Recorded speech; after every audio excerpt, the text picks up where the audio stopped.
माजी राज्यमंत्री गुलाबरावजी गावंडे यांची प्रकृती ठणठणीत, कार्यकर्त्यांमध्ये जल्लोष। माजी राज्यमंत्री गुलाबरावजी रामरावजी गावंडे यांची प्रकृती 4 दिवसांपूर्वी अचानक बिघडली होती।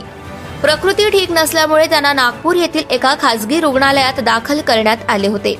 डॉक्टरांनी त्यांच्यावर तात्काळ शस्त्रक्रिया केली आणि इतर उपचार केले। त्यामुळे दुसऱ्या दिवशी माजी राज्यमंत्री गुलाबरावजी गावंडे यांच्या प्रकृतीमध्ये फार मोठी सुधारणा होऊन त्यांची तब्येत आता एकदम ठणठणीत झाली असल्याची माहिती त्यांच्या कुटुंबियांनी आमचे कार्यकारी संपादक प्रदीप गावंडे यांना दिली आहे। नागपूर येथे उपचार घेत असताना अनेक ज्येष्ठ राजकीय नेत्यांनी भेटी दिल्या होत्या।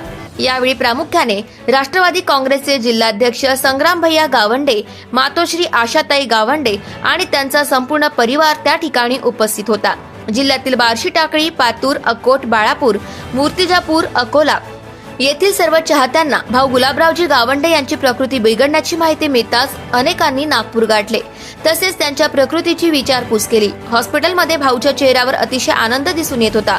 त्यांच्यामुळे चाहत्यांना अधिक आनंद वाटला।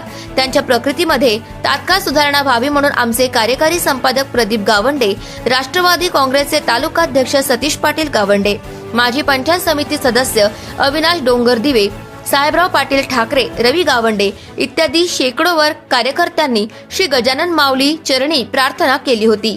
ईश्वराने साथ देत भाऊच्या प्रकृतीमध्ये तात्काळ सुधारणा झाल्यामुळे जिल्ह्यातील अनेक तालुक्यांमधील कार्यकर्त्यांनी मोठा जल्लोष व्यक्त केला आहे। सध्या परिस्थितीमध्ये भाऊ गुलाबराव गावंडे आपल्या निवासस्थानी डॉक्टरांनी सांगितल्याप्रमाणे आराम करीत असल्याची माहिती त्यांच्या कुटुंबियांनी माध्यमांना दिली आहे। प्रदीप गावंडे, अकोला जिल्हा प्रतिनिधी तथा कार्यकारी संपादक। आपल्या परिसरातील ताज्या आणि महत्त्वाच्या बातम्या पाहण्यासाठी आजच आपल्या धुमाकूळ महाराष्ट्र न्यूजला YouTube वर सबस्क्राईब करा आणि बेल आयकॉन प्रेस करा।